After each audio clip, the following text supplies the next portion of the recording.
Pjata është gati. Me të vërtetë është një pjatë shumë speciale, me shumë shije, që përgatitet shumë shpejt dhe lehtë. Shpresoj se do ta pëlqeni. Së pari, do na nevojitet 500 gram mish viçi i bluar. Parën të mishi do hedh gjysmë çepe të bërë në rende.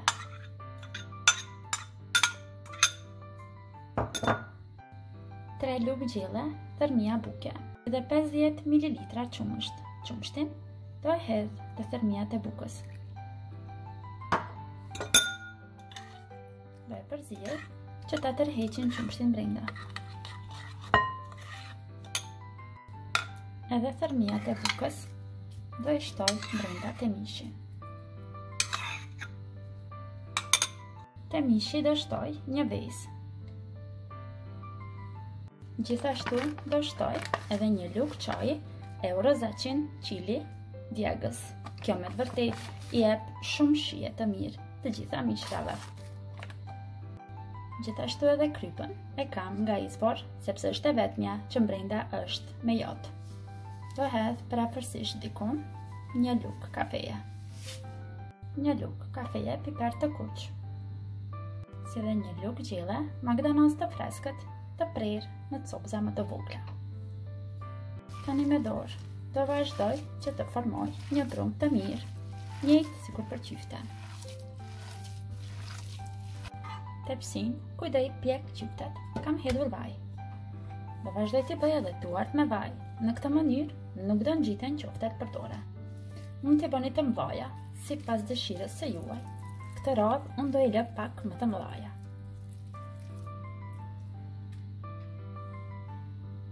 Qoftet janë gati. Tani do i fus në furrë 200 gradë, duke i pjekur dikon rreth 20 minuta. Ndërkohë që qoftet piqen, ne do vazhdojmë që ta përgatisim salcën. Në një tigan në zjarr mesatar, unë do hedh një lugë gjelle gjalp. Unë ta bëni me margarinë ose me vaj, ajo gjithmonë mbetet shija juaj. Do pres që gjalpi të shkrihet. Te gjalpi i shkrir, do hedh 2 lugë gjelle miell. Do vazhdoj që miellin të fërgoj për 2 deri në 3 minuta, por nuk guxojmë që ta skuqim, sepse duam që salca të na mbetet në ngjyrë të qeltë. Të darkë, unë do e shoqëroj me pak pire, pra siç po i vreni aty patatat i kam venduar që të zihen, qofse doni dhe ju që t'i shoqëroni në të njëjtën mënyrë. Tani që mielli është shfërguar mjaftueshëm, brenda do hedh përsëri nga Eurozacin. Është një produkt tjetër i tyre, erëza të përziera, por mua më pëlqejnë sepse janë 100% natyrale dhe pa aditive. Do hedh 2 lugë kafeje. Tani brenda do shtoj 400 ml ujë të ftohtë. Do vazhdoj që të hedh 100 ml krem për gatim hopla ose krem pana. Një pako të vogël 200 ml. Një lugë gjelle, senf ose mustard.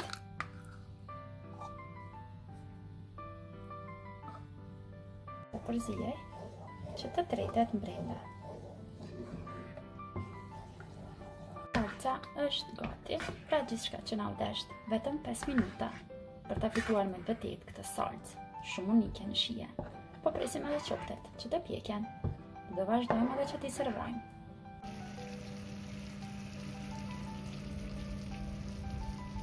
Tani qoftet e pjekura, do vazhdojmë që t'i hedhim këtu të salca që përgatitëm. Do i mbuloj përsëri në kapak dhe do i lë kështu që të shndrojnë edhe për 2-3 minuta në temperaturë të ndalur. Për të theksuar pak shijen edhe ngjyrën, do hedh pak magdanoz të freskët. Piren, unë e kam vendosur në pjatë kështu në këtë mënyrë, duke e bërë brenda një zbrastir, ku do i vendoj qoftet. Vazhdojmë dhe i servojmë.